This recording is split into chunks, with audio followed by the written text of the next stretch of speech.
Globalement, le cœur des annonces cette année, c'était que les outils Atlassian sont vraiment pour toutes les équipes. Donc initialement, on pouvait se dire que les outils Atlassian, c'était plutôt pour les équipes IT, pour les équipes informatiques. Mais aujourd'hui, c'est vraiment pour tout le monde. Donc que vous soyez au marketing, dans une équipe juridique, dans une équipe de compta, de développement, produit, sales, tout le monde peut utiliser les outils Atlassian parce qu'il y a un socle commun dont tout le monde a besoin, qui est composé des produits Jira, Confluence et Loom. Donc peut-être que vous ne connaissez pas encore Loom.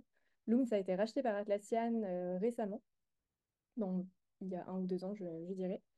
Et donc maintenant, ça fait partie du socle commun pour toutes les équipes que propose Atlassian. Et donc là, aujourd'hui, on va vous proposer de vous partager les principales annonces sur chacun de ces produits du socle commun. Et donc, on va commencer avec Jira et je laisse la main à Alexis. Merci Manon. Bonjour à tous. La principale annonce qui a été faite lors de Team et dont vous devez être au courant un petit peu tous puisque Atlassian a pas mal communiqué autour, c'est la fusion de deux produits, donc Jira Software et Jira Work Management, qui sont renommés en un unique produit qui s'appelle simplement Jira. Donc c'est vraiment une simplification ici qui a été faite par Atlassian. On revient vraiment aux sources puisque les produit Jira Software, Jira Work Management, ça a été introduit il y a quelques années seulement. Auparavant, c'était déjà Jira. Donc, on voit vraiment que là, Atlassian essaie d'opérer une simplification dans sa gamme de produits. C'est vrai que c'était intéressant de leur part de différencier les équipes non techniques et les équipes développement agile. Mais a priori, c'était plus confusant en fait qu'autre chose pour les clients finaux. Et donc, finalement, Atlassian revient à quelque chose de simple. Donc aujourd'hui, plus de Jira Software, plus de Jira Work Management, tout est regroupé sous le même nom et sous le même produit.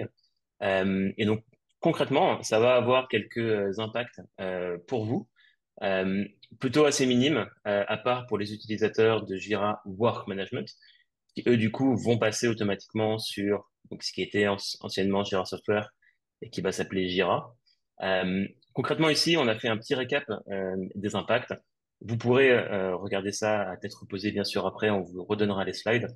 Pour faire un résumé très rapide, si vous êtes sur Jira Software ou sur Jira Sales Management, il y a vraiment aucun changement, à part que vous allez avoir quelques fonctionnalités en plus qui vont commencer à apparaître, surtout sur Jira Software. Mais sinon, pas de différence par rapport à ce que vos utilisateurs ont aujourd'hui, les accès qu'ils ont aux différents projets, aux différents types de projets. Il n'y a rien qui change ici. Le principal impact, du coup, c'est forcément si vous utilisez Work Management, que vous allez voir surtout, c'est donc pour ceux qui sont en annuel, en abonnement annuel, lors de votre prochain renouvellement, donc dans quelques mois ou dans un an ou deux, vous allez du coup passer sur la tarification Jira, qui est celle de Jira Software, forcément. Pour ceux qui sont en mensuel, vous allez aussi avoir un impact, mais là, ce sera début 2025. Il n'y a rien qui changera d'ici là.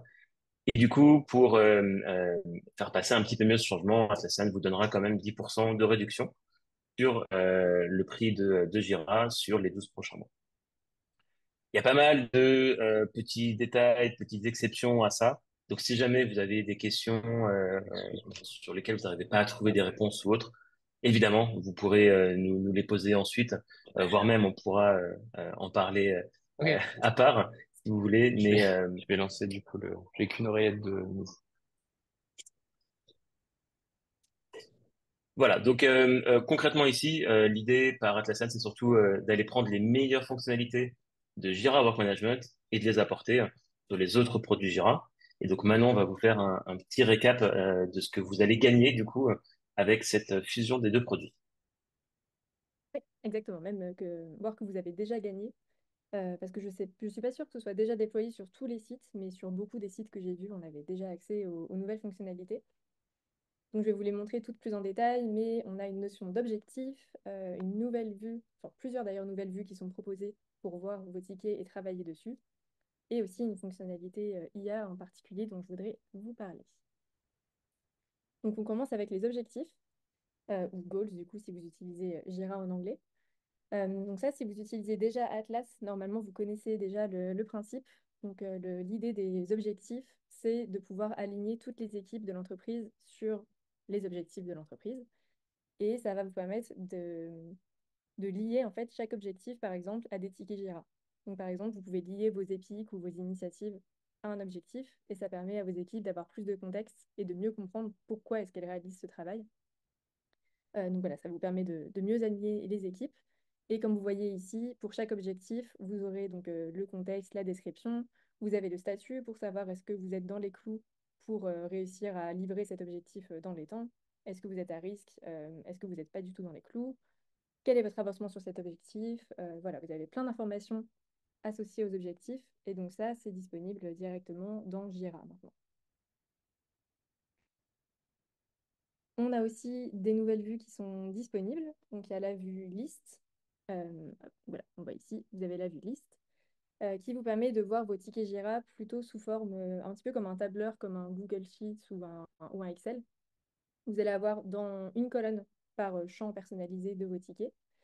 Et vous pouvez aussi voir la hiérarchie. Donc, on voit par exemple là dans cette slide, hop, on voit par exemple ici une épique, puis en dessous une story, puis en dessous encore une sous-tâche. Donc, ça vous permet d'avoir une vue très visuelle, si on peut dire, de vos tickets pour bien comprendre comment les tickets sont rangés ensemble.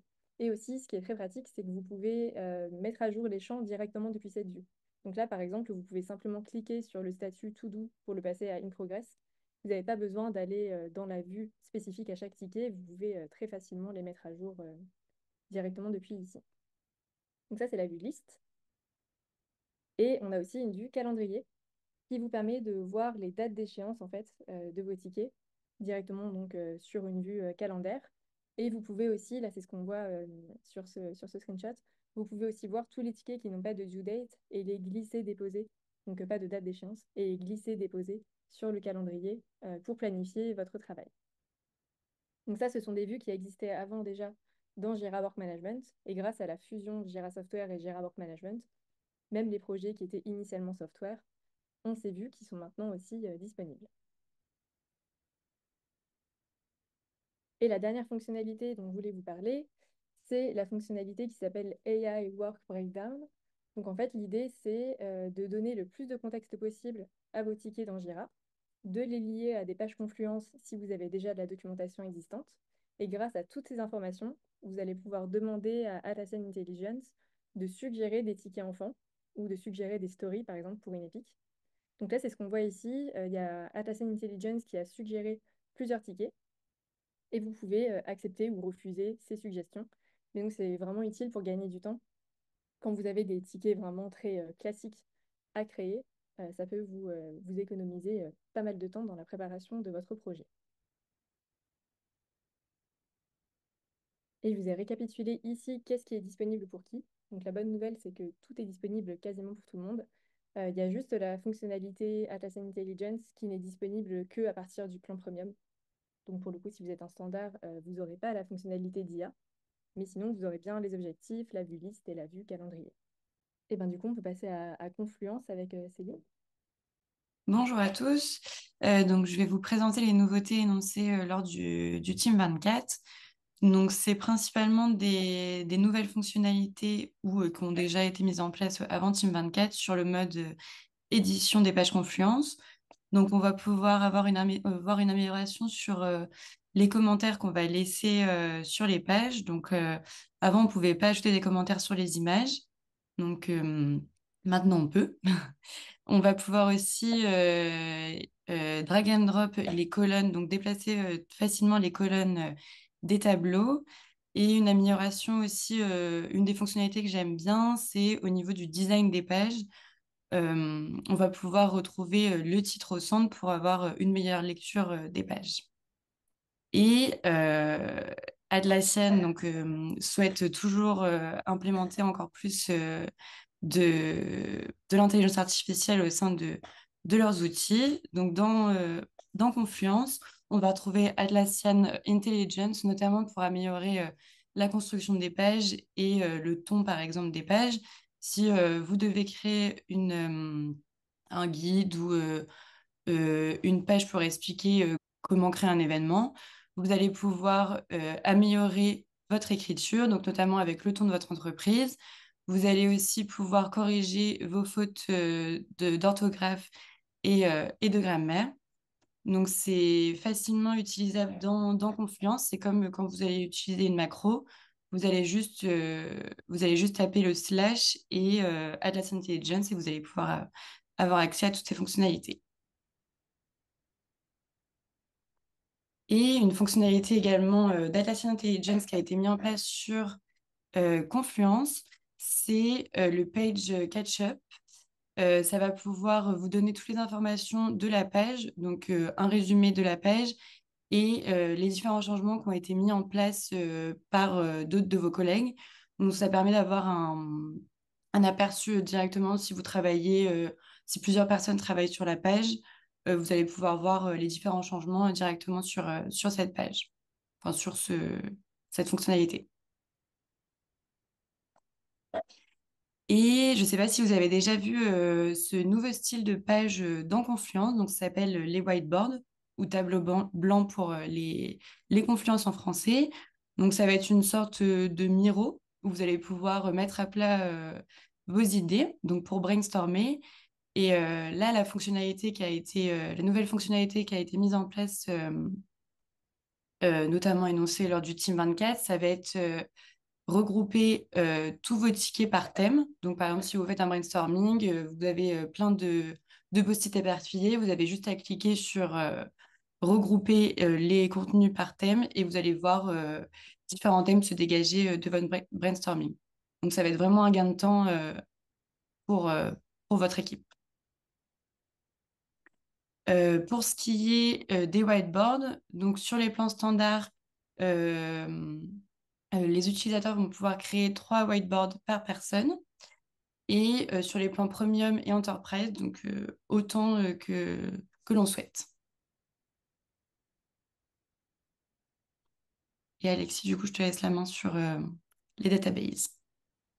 Oui, et juste avant de passer au database, moi, quelque chose que j'aime beaucoup avec les whiteboards qu'a présenté Céline, c'est que typiquement, si vous faites des rétrospectives de sprint, par exemple, dans les équipes de développement, avant, moi, j'utilisais toujours un outil externe pour faire ces rétrospectives et ensuite mettre du contenu dans Confluence potentiellement. Là, ce qui est bien, c'est qu'on peut tout faire directement dans Confluence. Et du coup, pendant qu'on fait la rétro, ça peut même se transformer en ticket, par exemple. Donc, c'est beaucoup plus simple. Ça, c'est vraiment intéressant. Et pareil pour le page catch-up dont parlait Céline.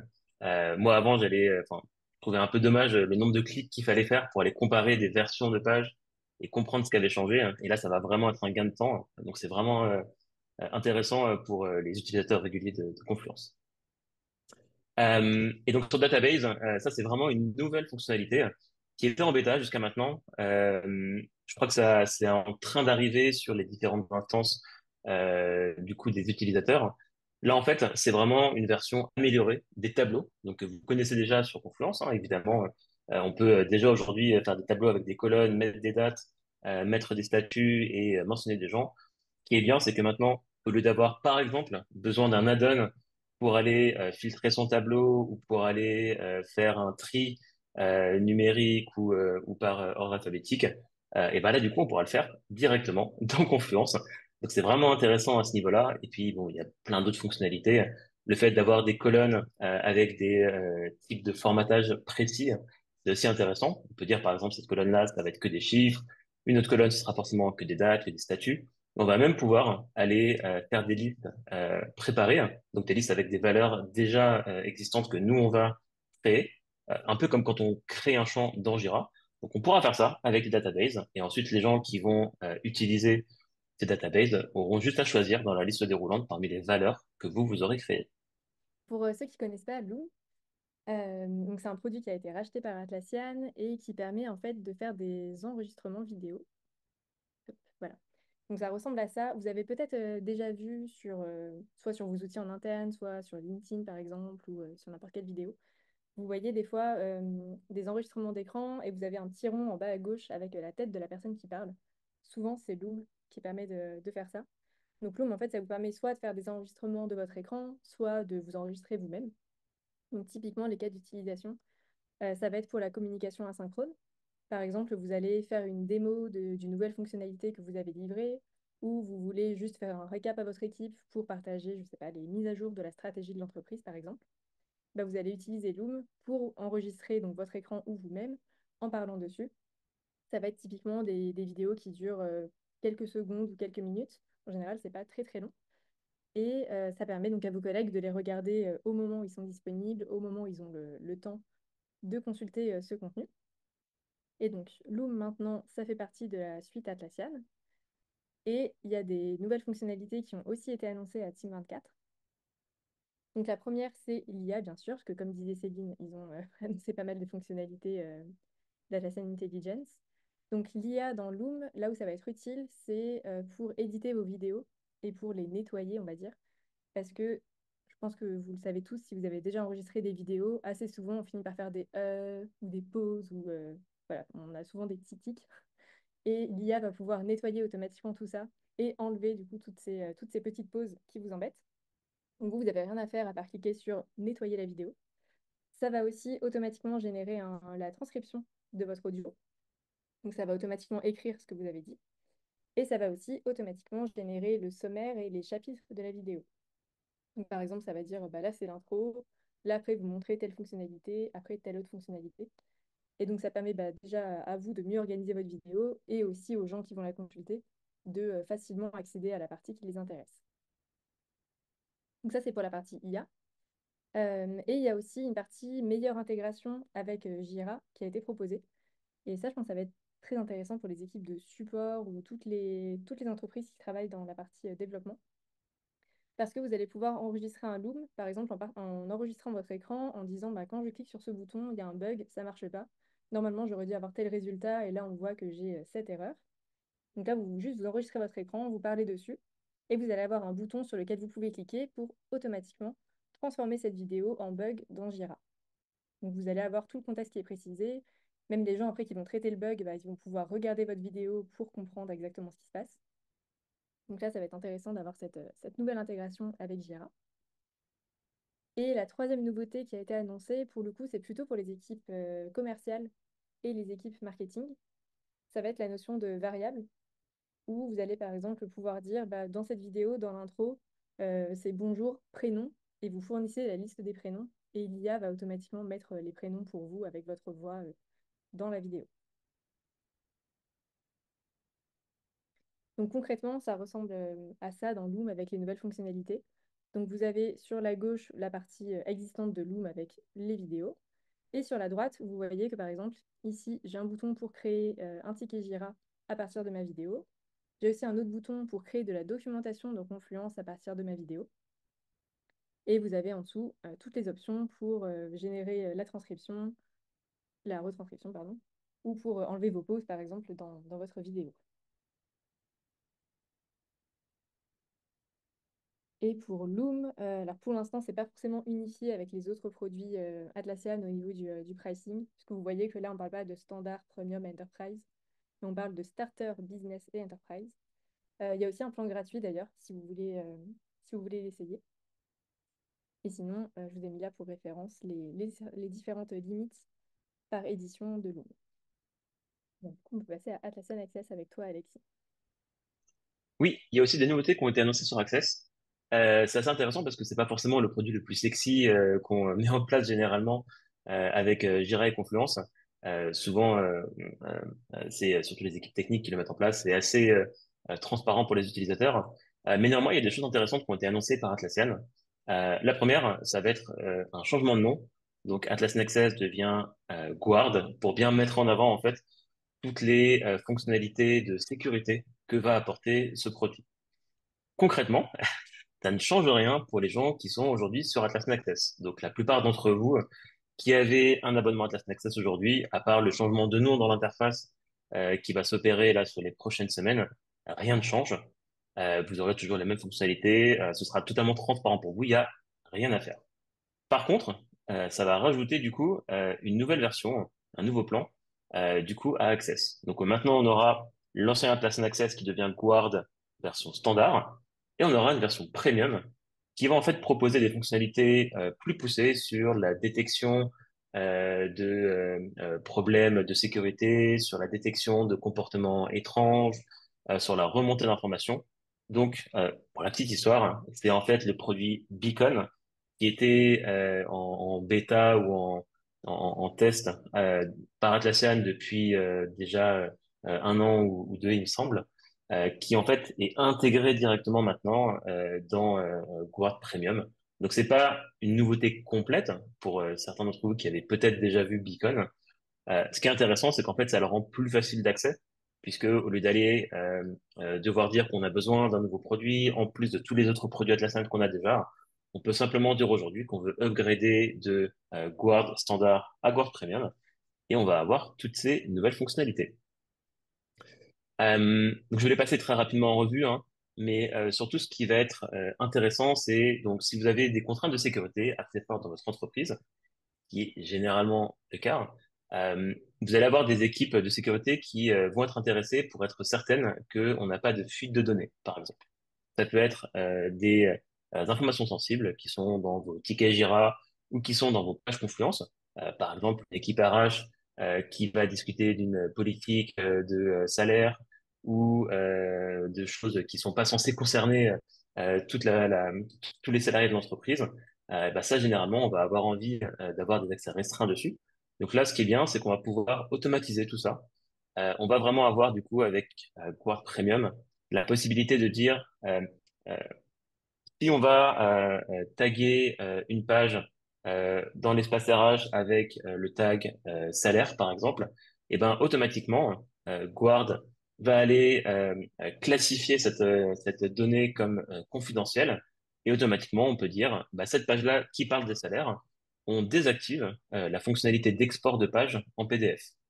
Un autre exemple, ça peut être si vous avez des tickets Jira sur un projet qui est un petit peu confidentiel, et ben là c'est carrément l'IA d'Atlassian à qui on va pouvoir dire si à un moment dans Jira on parle du projet X par exemple, et ben je veux que tu mettes une classification spécifique dessus et que du coup ça déclenche une automatisation. Donc par exemple un niveau de sécurité sur le ticket Jira ou une restriction, un ajout de champ ou quelque chose comme ça.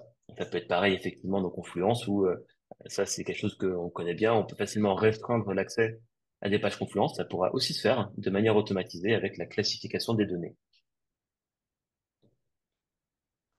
Et une autre chose, vraiment sur l'aspect très sécurité ici, qui va intéresser plutôt les RSSI et les équipes sécurité, c'est tout simplement le fait d'avoir des alertes qui vont remonter depuis vos outils Atlassian vers Guard Premium. Donc là, concrètement, ça veut dire que, par exemple, si on détecte une activité anormale avec le compte de l'un de vos utilisateurs, donc par exemple, un utilisateur qui généralement, je sais pas, consulte 10 pages par semaine, 10 pages Confluence par semaine, et tout d'un coup, on va détecter que cette personne elle est en train de consulter toutes les pages de tous les espaces à un rythme très élevé, et ben ça va faire ressortir une alerte. Et du coup, les admins vont pouvoir très facilement, euh, par exemple, prendre des mesures correctives, suspendre temporairement un accès, par exemple, le temps d'aller investiguer, avoir aussi des infos qui remontent sur les tableaux de bord qui sont dédiés à Guard. Donc ça ajoute vraiment une couche des fonctionnalités supplémentaires sur la sécurité. Et donc, si vous avez des équipes dédiées à ça dans votre entreprise, si vous avez un RSSI, si vous savez qu'il y a des contraintes fortes sur ce sujet-là, parlez-en autour de vous. Ça peut être intéressant, au moins de regarder ce que ça apporte en termes de fonctionnalités et pourquoi pas d'aller implémenter ce nouveau produit. On a fini les grandes annonces principales. Je voulais juste clôturer en vous parlant rapidement de Atlassian Rovo, qui est un nouvel outil qui a été créé par Atlassian. Pour l'instant, je crois qu'on ne peut même pas parler de bêta, c'est vraiment juste du test. Vous pouvez vous inscrire sur une liste d'attente pour l'essayer. Mais Atlassian Rovo, donc, c'est un produit qui est basé sur Atlassian Intelligence et qui repose sur trois piliers. Donc, on a le premier pilier qui est la recherche. Donc, par exemple, si vous utilisez Jira, Confluence, Google Drive, SharePoint, Slack, plein d'outils SaaS, ça vous est sûrement déjà arrivé de chercher la même chose dans 10 outils différents parce que vous ne saviez plus où est-ce que l'information était rangée. Et l'objectif de Rovo, c'est de simplifier ça.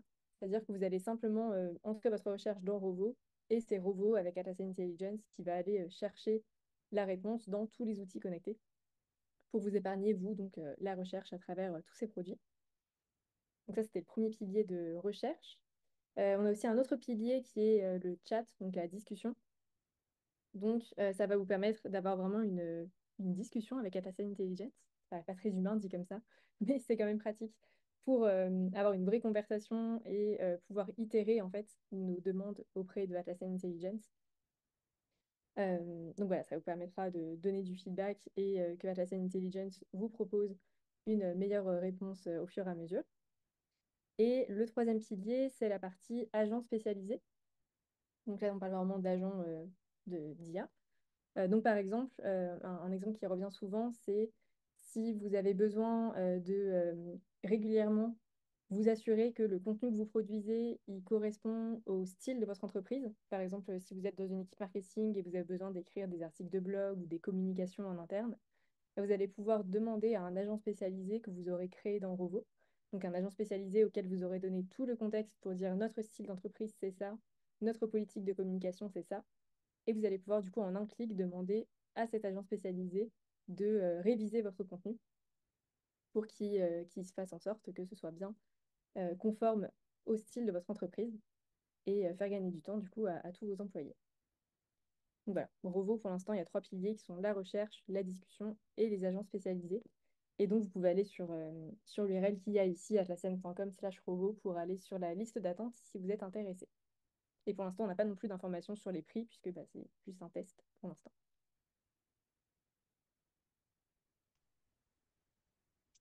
Et du coup, sur Rovo, ce qui est intéressant, en fait, c'est qu'on peut vraiment connecter des outils externes à, à Atlassian Intelligence. Et ça, pour moi, c'est une vraie nouveauté, puisque jusqu'à maintenant, Atlassian essayait plutôt de faire venir les gens dans son écosystème et de rester dedans. Et là, on a une vraie ouverture avec le fait que, par exemple, on va pouvoir connecter SharePoint à Atlassian Intelligence, alors que Atlassian a un produit, un compétiteur qui est Confluence.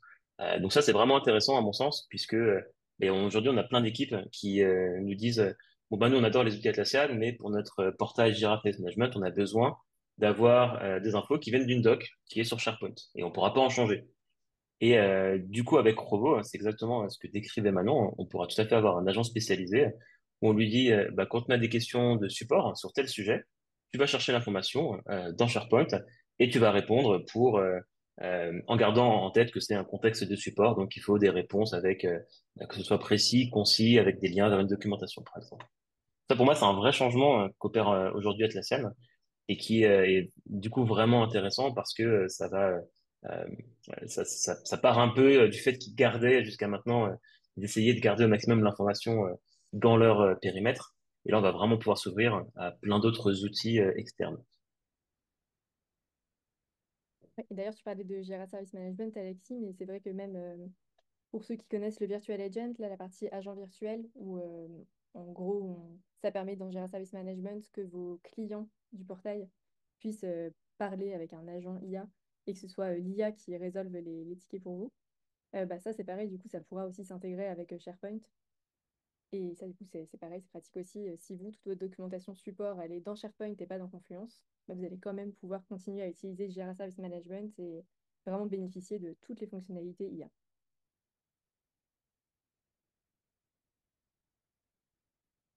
Et du coup, pour terminer, on vous a remis ici un lien et un QR code, sinon vous pouvez flasher si c'est plus simple pour vous, pour télécharger les slides